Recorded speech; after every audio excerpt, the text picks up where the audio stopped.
Բարև ձեզ, հարգելի հայրենակիցներ, այսօր ձեզ բոլորիդ հրավիրել է Հայոց աշխարհաժողով ազգային ազատագրական շարժումը, ով ծանոթացել է Սերգեյ Ագարցովի հետ, ով ծանոթացել է շարժառիթներին, թե ինչի համար Սերգեյը որոշել է այս գիրքը գրի, օգնել է, որ այս գիրքը տպագրվի եւ այսօր հանձնվում է ձեր դատին, ինչի համար Հայոց աշխարհաժողով շարժումը ոգևորվեց այս ուրեմն Սերգեյ Ագարցովի գրած գրքից եւ նախաձեռնությունից, որովհետեւ ճակատագիրը Սերգեյ Ագարցովի մեզ համար շատ հետաքրքիր է 87 թվականին դեռևս միջև ազգային զարթոնքը, միջև սովետական միության ուրեմն այսպես ասած միջավայրից հեռանալը, սոցիալական միջավայրից, ինքնագնահատումների արդյունքներից Սերգեյ Ագարցովը արդեն հոգնած Ուկրաինայում այդ սովետական իշխանություններից որոշում է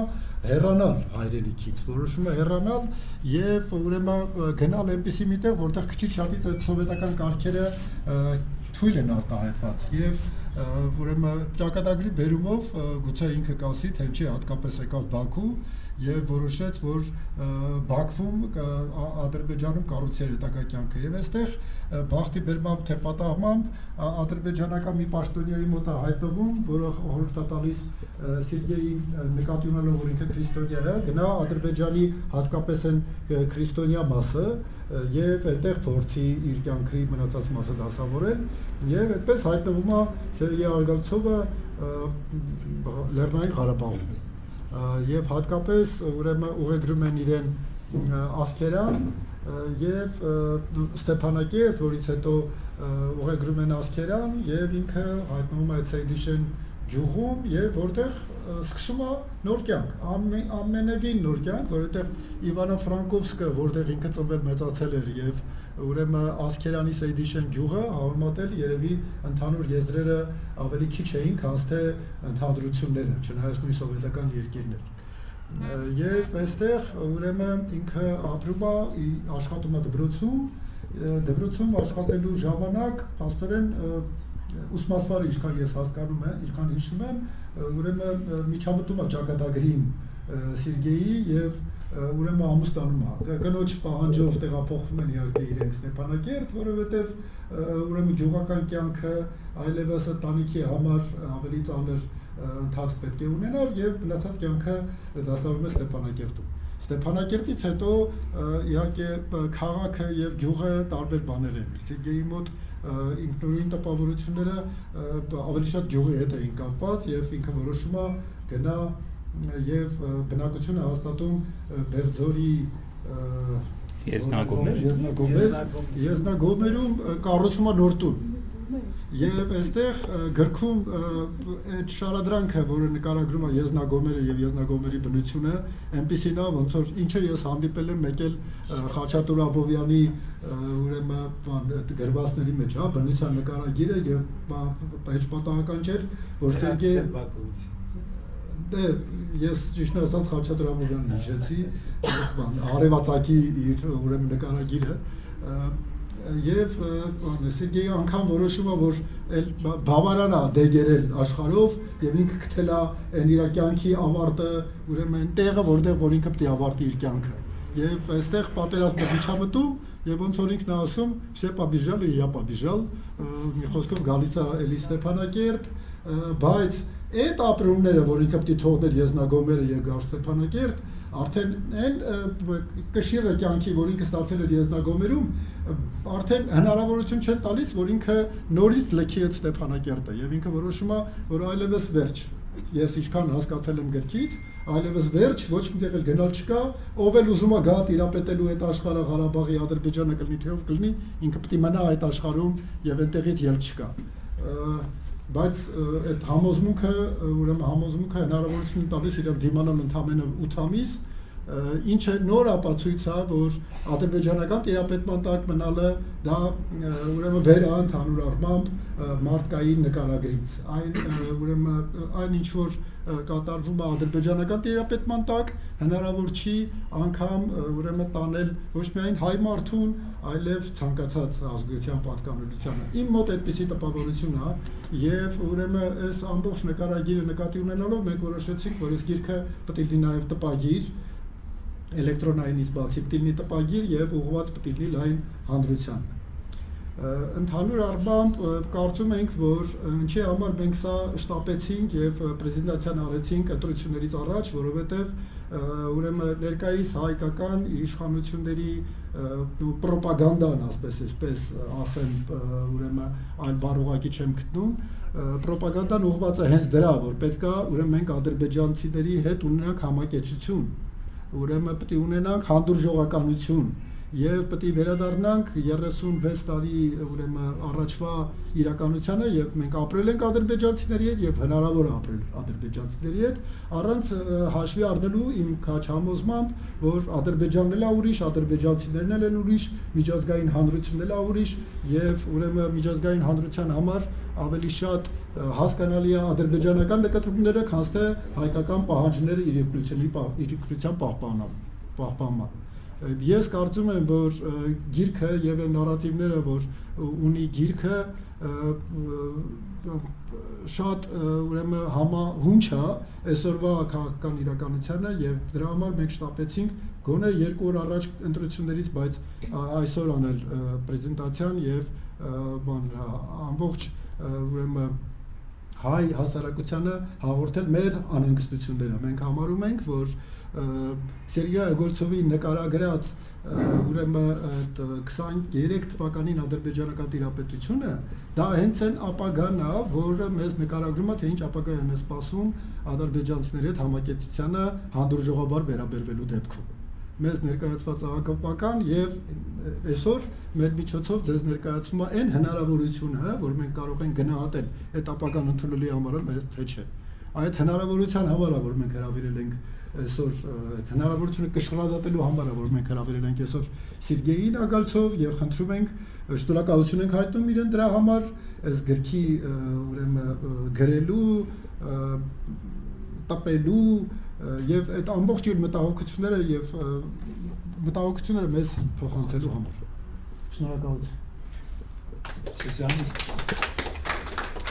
Թույլ տվեք խոսքը փոխանցեմ հեղինակին գրքի եւ ինքը ներկայացնի։ Ես պատկերացրալ չեմ, որ այնքան բոմբա թխայում հիմար։ Ես սրավ ես ինձ։ Հա։ Միկրոֆոնը մի քիչ մոտեցեք, այն կողմի լավ չի լսվում, օտակ։ Եվ անպայման շնորհակալ եմ Ձեսանից, որ ով ներկայացել հենց հիմա որպես փոխհատուցում ուզում բացատրեմ life hack, ասենք ես life hack գրող ինչա, որովհետև ես ինտունում չում ինձ պարոն անվանում եմ, ես պարոն չում, ես մաներես ստի ֆիգլի կարում չի անի, դրա համար պարոն երբեք, ինձ անվանեք գրող, և ձեզ էլի բացատրում եմ գրող տերնալը ինչա, life hack, առաջին տարբերակ, որպեսզի գրող տերնաս, պետք է ամենարավոտ կապիս գնաս ձեր ադելի պետին սիրալիր կերպով ժպտայս և ուրեն կարտուղարուղու մի լավ կամպլիմենտ ասիս և այդպես ամեն օր վզկապ շպիտ կամպլիմենտ, վզկապ շպիտ կամպլիմենտ 10 տարի անց կես վկայական են տալիս, որ դու գրողների միության անդամ ես։ Դու դեռ ես գրող անդամ։ Ուրիշ տարբերակ։ Մի երկու լավ ընկեր տղա ունես։ Ասիկ Արամչիկ եւ Պաշիկ։ Շաբաթական մի անգամ երկուսն էլ ջրով հյուրասիրում ես։ Հյուրան կես անվանում են հանճարեղ տղա։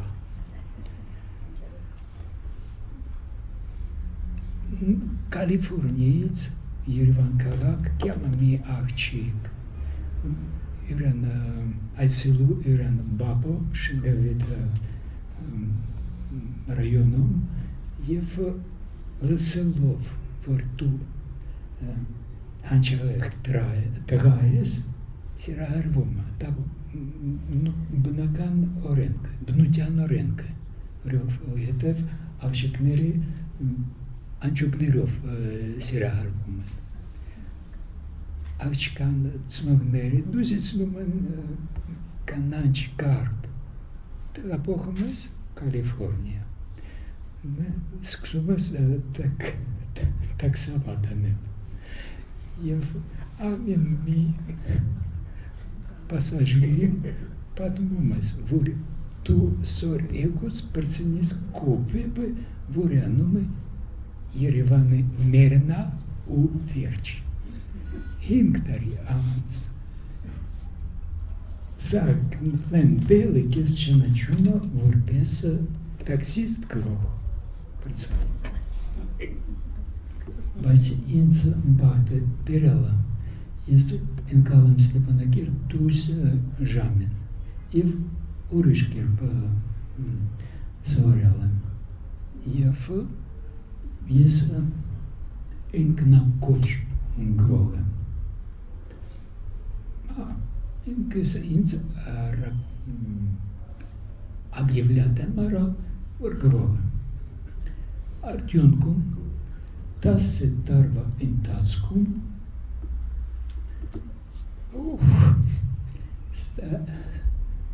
գրվածը 32 գիծ, 32 գիրք, հիմա ով հավատում է, ես կանակ են խնդրում եմ ձերքեր վերպայեցեք։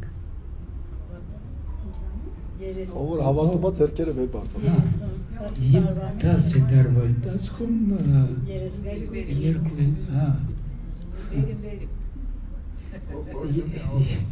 ես պատկանում եմ մեծամասնության։ Կյանքումս չեմ հավատում, չհավատայի, որ նորմալ մարդը կարող է բայց հյութես տերվը վեպ, վիպակ, պիես, տարմանություն անգլերենից, տարմանություն ռուսերենից, տարմանություն հայերենից, տարմանություն ստեկը ծապահարելու տեղը, հայերենից։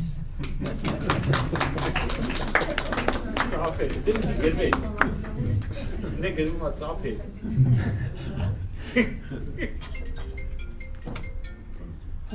Ուրեմն գրող Սերգեյ Ագարցով ես կան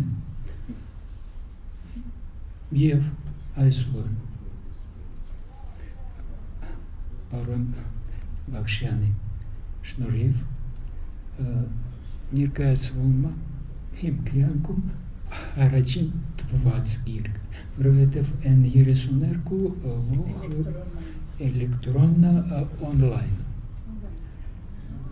Աշանը ձեր կողմն է, ոչինչ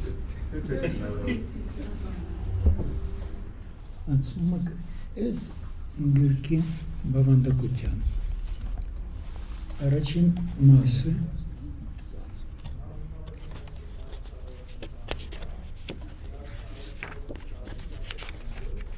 անվանված է «Пир в тенечке черного сада».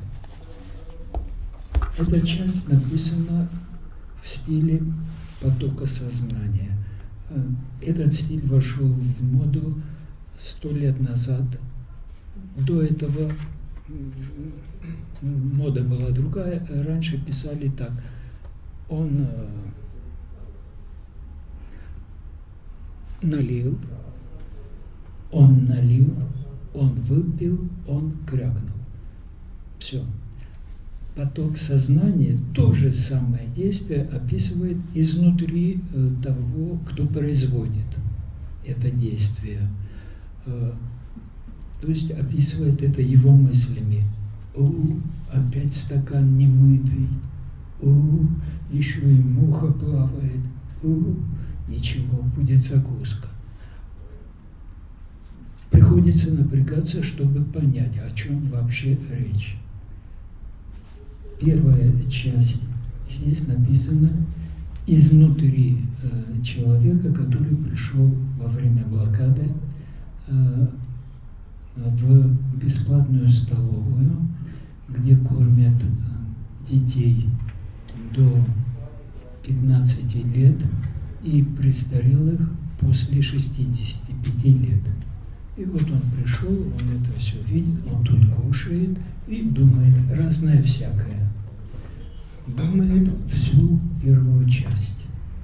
В конце этой первой части он еще спустя какое-то время попадает в пекарню, где готовится хлеб, чтобы его раздавать по талонам. Это первая часть. Вторая часть – это уже полное облегчение. Это пьеса. Эта часть описывает события, начиная с пробки. 3 дня пробки и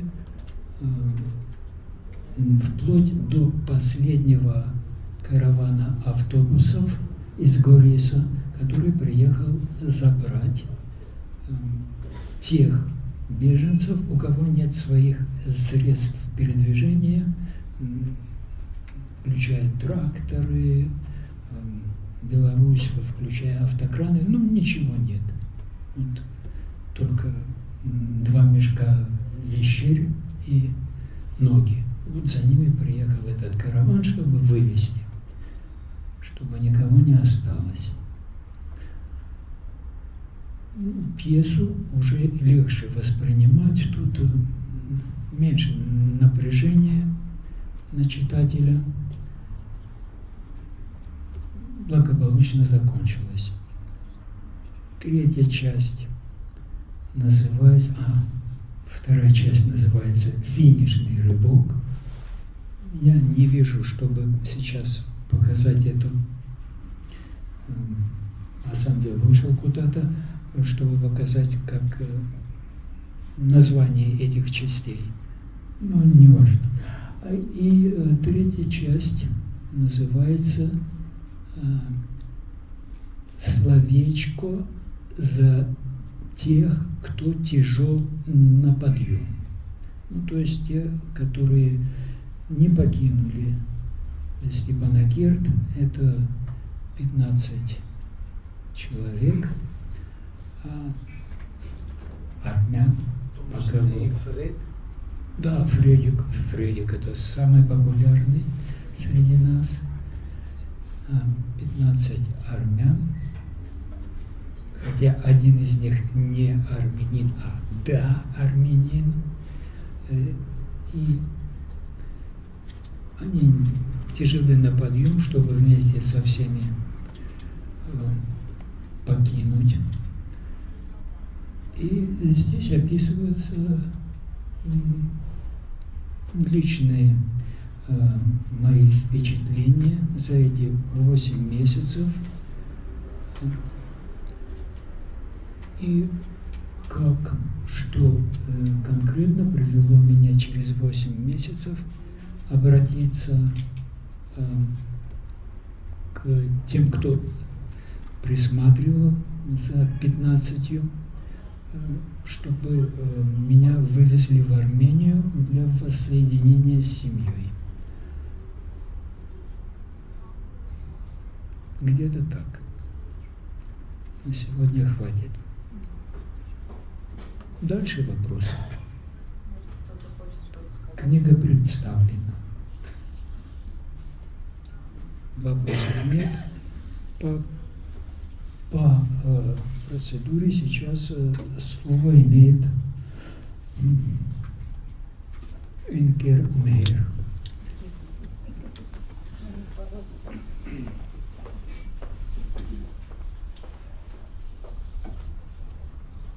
Հասական ապրումների տեղիք է տալիս և այնքան մտքեր են հորդում, որ դրանց հոսքը կասեցնել ուղղակի անհնար է,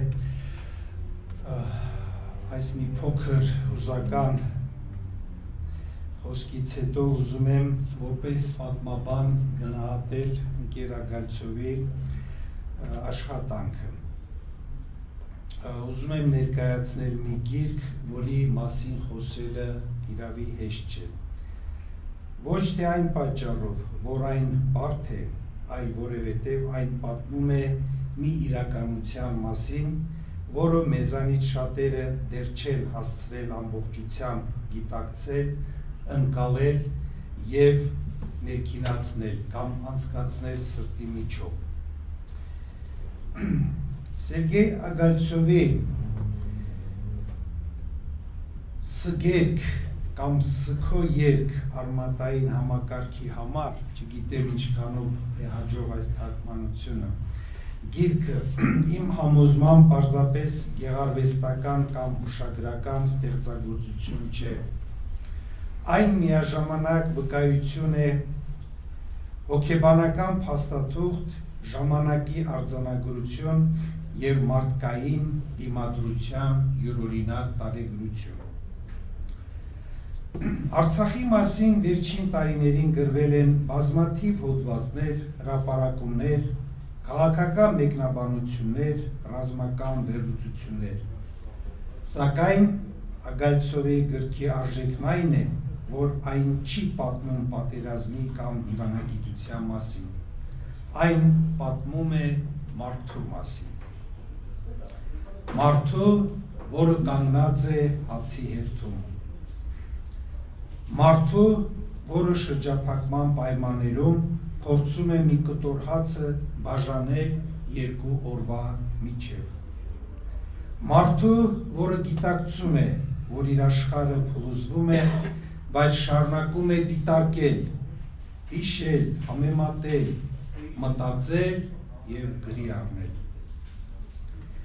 Գրքի առաջին մեծ արժանիքը կարծում եմ հենց սա է։ Այն մեզ թույլ է տալիս տեսնել շրջափակումը ոչ թե վիճակագրության, այլ մարդկային ճակատագրերի մակարդակում։ Երբ կարդում ենք այն հատվածները, որտեղ հեղինակը հեգնական տոնով նկարագրում է անվճար ճաշի հերթը, հացի երկու կտորը կամ այն, թե ինչպես են միջազգային լրատվամիջոցները 3 ամիս շարունակ գրում մոտալուտ հումանիտար աղետի մասին, առաջին հայացքից թվում է, թե նա կատակում է։ Բայց իրականում այդ հումորի տակ թաքնված է սարսափելի իրականություն։ Հեգնանքը այստեղ ուրախության արտահայտություն չէ, այն գոյատևման միջոց է։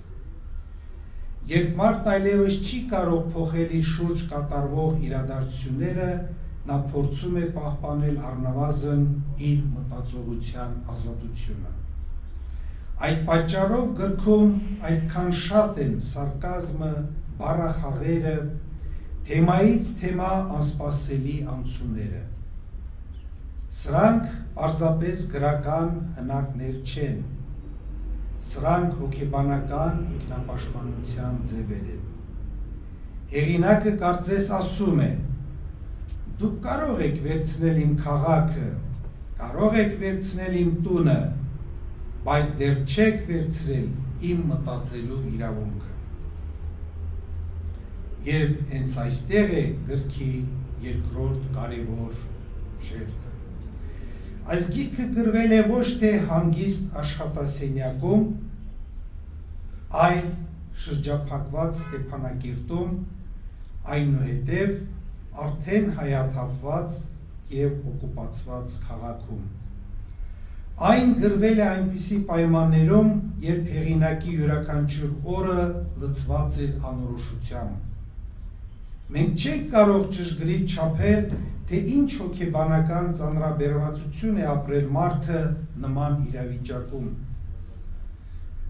Սակայն ակնհայտ է, որ ազատ ստեղծագործության համար դրանք ամենաանբարենպաստ պայմաններն էին։ Եվ հենց այդ պատճառով գրքի արժեքը կրկնակի է։ Որովհետև այստեղ գրելը պարզապես ստեղծագործական գործընթաց չէ, գրելն ինքնին դիմադրության ձև է, գոյատևման միջոց, պատահական չէ, որ հենց հեղինակը խոստովանում է «Работа над книгой стала для меня типа местного наркоза». Այսինքն գիրքը նրա համար դարձել էր այն միջոցը, որի օգնությամբ կարելի է պահպանել հոգեկան հավասարակշռությունը։ Այս առումով գիրքը ոչ միայն Արցախի մասին է, այլև մարդու ներքին դիմադրության մասին։ Սակայն կա ևս մեկ կարևոր հանգամանք։ 2023 թվականի սեպտեմբերից հետո 100,000-ավոր արցախահայեր եկան Հայաստան։ Մենք ստացանք հազարավոր պատմություններ գաղթի, ճանապարհի, բաժանման, կորուստի մասին։ Բայց գրեթե չստացանք պատմություններ այն մասին, թե ինչ էր կատարվում հետո արդեն դատարկված Ստեփանագերտում։ Այդ փորձառությունը գրեթե բացակայում է մեր հավաքական հիշողության մեջ։ Ագայցովը լրացնում է հենց այդ բացը։ Նա նկարագրում է ոչ թե ելքը, այլ այն, ինչ մնաց ելքից հետո։ Ոչ թե գաղթը, այլ լռությունը գաղթից հետո։ Ոչ թե ճանապարհը դեպի Հայաստան, այլ կյանքը այնտեղ, որտեղ գրեթե ոչ ոք այլևս չէր մնացել։ Եվ այս առումով գիրքը պատմական սկզբնաղբյուրի արժեք ունի։ Ապագայում պատմաբանները, հոգեբանները, սոցիոլոգները, հիշողության ուսումնասիրողները անպայման կանդրադառնան այսպիսի վկայություններին, որովհետև փաստաթղթերը պատմում են, թե ինչ է տեղի ունեցել, իսկ նման գրքերը պատմում են, թե ինչ է զգացել մարդը։ Եվ վերջապես կուզենայի խոսել գրքի գեղարվեստական արժեքի մասին։ Ագայցովը դասական արձակագիր չէ։ Նրա տեքստը հաճախ անկանոն է։ Միտքը թռչում է մի թեմայից մյուսը, շրջափակումից միջնադարյան ճարտարապետություն, հացից պատմություն, քաղաքականությունից մարդկության հիշողություններ։ Սակայն այս առանձնահատկությունը ես ավելի շուտ առավելություն կհամարեի, քան թերություն, որովհետև այդպիսին է ճգնաժամի մեջ ապրող մարդու գիտակցությունը։ Այդ անկանոնությունը ոչ թե գրական թուլություն է, այլ ապրած իրականության արտացոլում։ Եվ գուցե հենց այդ պատճառով գիրքն այդքան կենդանի է։ Այն կարդում ես ոչ թե որպես հորինվածք, այլ որպես մարդու գիտակցության անմիջական հոսք։ Ամփոփելով ուզում եմ հատկանշել. Ռեկվիեմ արմատային համակարգի համարը ոչ միայն Արցախի կորուստի մասին գիրք է, այն գիրք է հայրենիք կորցնելու մասին, գիրք է մարդկային արժանապատվության մասին, գիրք է ներքին ազատության մասին, և գիրք է այն մասին, թե ինչպես կարելի է կորցնել գրեթե ամեն ինչ և այնուամենայնիվ պահպանել մտածելու, հիշելու և պատմելու կարողությունը։ Եվ հենց այդ պատճառով կարծում եմ Սերգեյ Ագայցովի այս ստեղծագործությունը կշարունակի հետաքրքրել ընթերցողներին նաև տարիներ անց, ոչ միայն որպես արցախյան ողբերգության վկայություն, այլ որպես մարդու և հիշողության մասին խորապես մարդկային հաստատու։ Շնորհակալություն։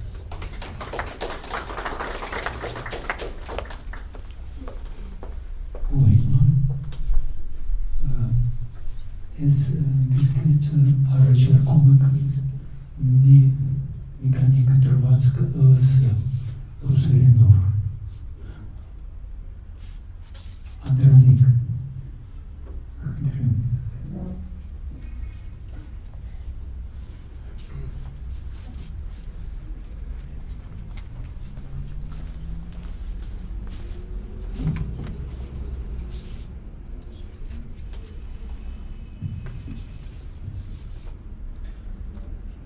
В феврале 88-го, когда на главной площади города, да, разумеется, площади Ленина, не протолкнуться было через толпу, орущую ритмично «Ленин, партия, Горбачев», и кулаками, сжатыми у себя над головами, дирижировали «Требуем».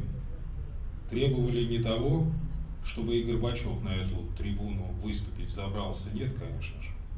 Требование было воссоединиться с матерью Армении, хотя Карабах постарше нее. Однако слово «воссоединение» трудно общим хором выговаривать, поэтому его заменили армянским переводом «ми-а-цум». Пока очередной оратор не вскарабкивается на самодельную трибуну из брусьев по приставной лестнице, не бойся, гвоздями присобачены, чтобы высказать все боли и обиды. Довольно шаткая трибуна с площадкой из одного, как у маляра, чтобы кистью потолок достать только повыше 2 метра ростом, а это чрезмерность при потолках на высоте 2,70 по госстандарту. Валё, завуч школы села Сейдишен. Тот всегда любил приколоться. «Выступить хочешь?» — говорит. «Давай». Или все-таки я сам напросился, уже не помню. Хотя вряд ли, на тот момент я был уже ворона пуганая. Но он отвел к организатору и сказал: «Вот, Рус хочет выступить». А на площади уже который день выступали только местные, и на тебе, такое разнообразие привалило. За нас представители России. За хохла меня наотрез отказывались принимать или же крепко сомневались. Долго над трибуной пришлось мерзнуть, под трибуной пришлось мерзнуть, пока предыдущий оратор изливался, как его гаишники тормознули, как на митинг ехал, смеялись над ним, хотя сами армяне, а главное их азербайджанец тоже смеялся. Я бы этого всего в те времена не понял бы, но выручила привычка карабахцев высказываться на 2 языках сразу. Сначала предложение на родном и тут же повторяет его на русском, а может и наоборот. Но все-таки даже и в таком удвоенном варианте закончил обиженник толкать шубу, спускаться начал, лестница без перил, трибуна ходуном, но энтузиасты общую конструкцию придерживают с 2 сторон для страховки. Все, деваться некуда. Пришел и мой черед туда вскарабкиваться. Вылез наверх, вокруг глянул и... Нет, это нелегко, когда вместо площади толпа, и все ее головы к тебе обернуты. Сдернул я кепку с головы, но вовремя опомнился, что трибуна не броневик, а я не вождь революции, и засунул ее под борт пальто, где воротник по ходу лестничного альпинизма расстегнулся. А все ждут конца паузы. Ну-ка, что нам нового выдаст неясный Рус? Да, иногда лучше не называться груздем. Однако Владимир Ильич меня выручил. Он как раз напротив стоял перед зданием обкома автономной области.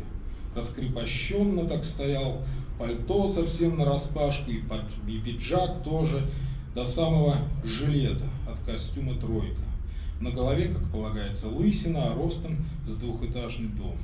Руку я на него поднял, указал приветствующее. Вот, говорю, Ленин.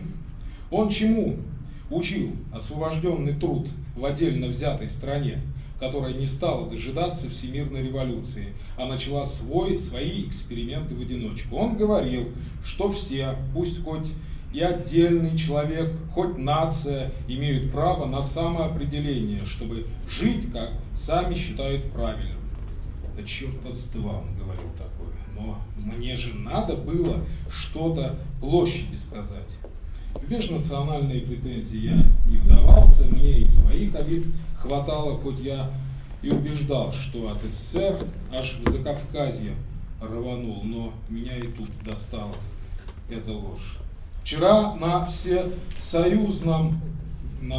по всесоюзной программе теленовостей объявили, что группа хулиганов вышла на эту центральную площадь. Но это ложь. Тут не группа хулиганов, тут народ. Пора призвать к ответу лживые средства массовой информации. Тут я надел кепку обратно, февраль подбрасывал холодного снежка в тот день и развернулся, готовясь к возвращению на землю. Однако вовремя опомнился, что и толпе не помешает подогрева. Я поднял кулак над головой и заскандировал: «Требуем!» И площадь радостно подхватила эту аэробику. «Требуем! Требуем!» Так что и я отчасти эту кашу заварил, от которой теперь в блокаде брюхо к позвоночнику прилипло.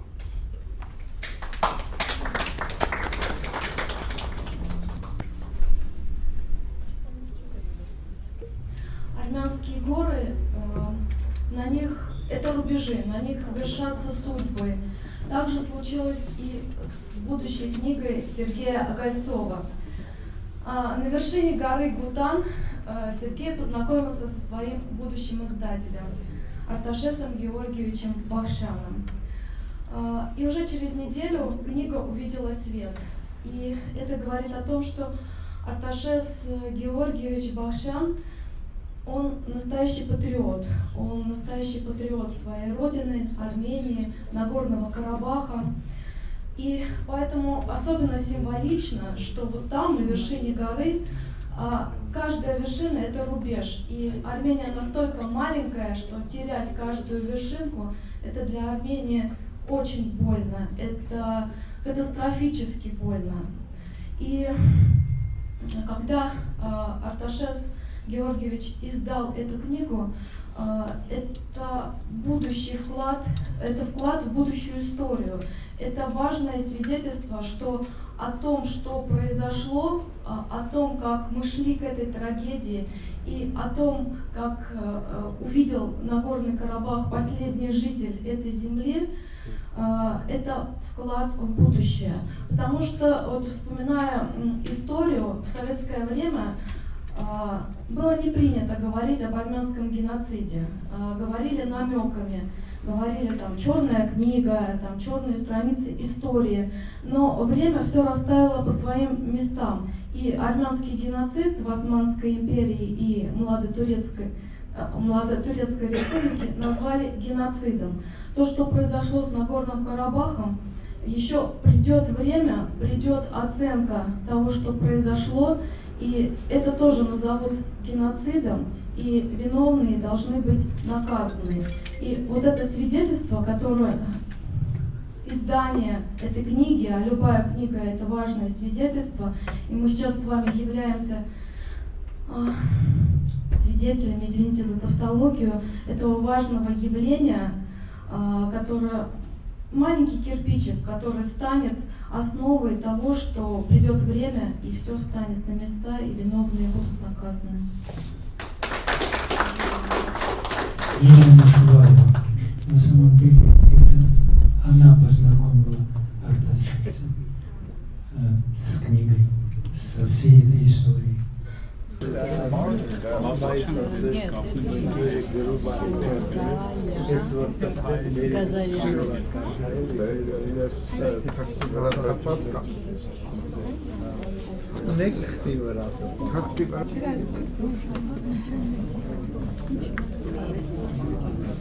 Я и не знаю.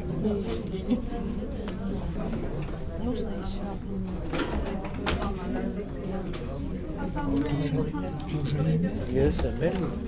Нет, не тоже.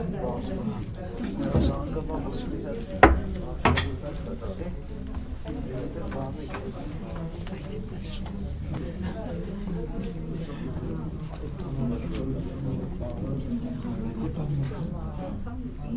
Сергей, контакт Багдасаря. Фамилия, да.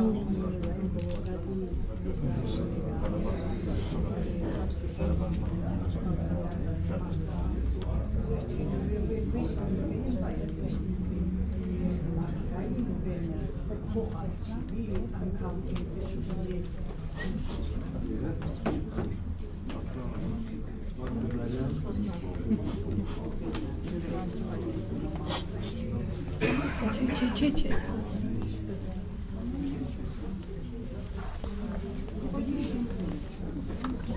Амелия Ливоновна Микаэля. Амелия.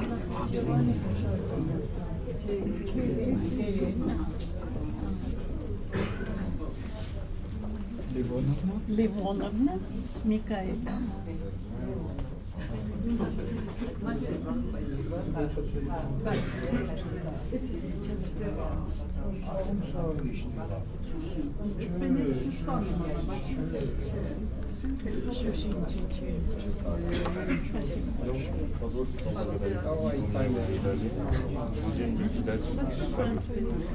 Спасибо.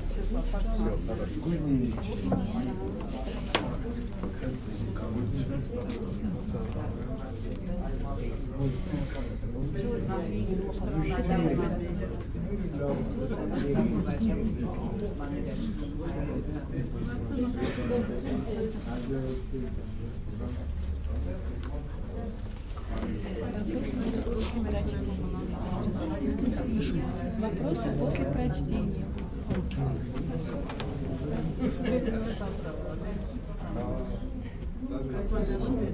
Евгения, а Гаяны как зовут? Гаяны Багдасаря. Напишите сестра Евгения.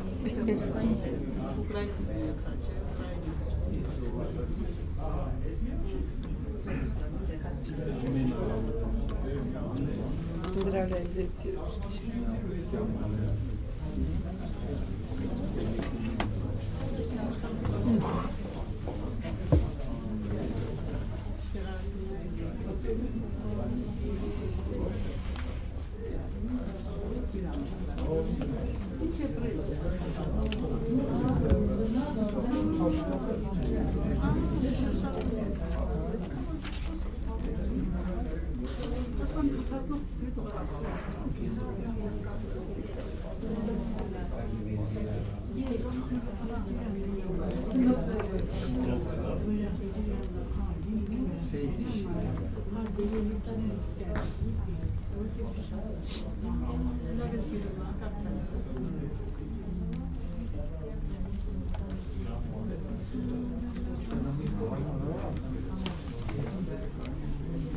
Сирануш Мартиросян.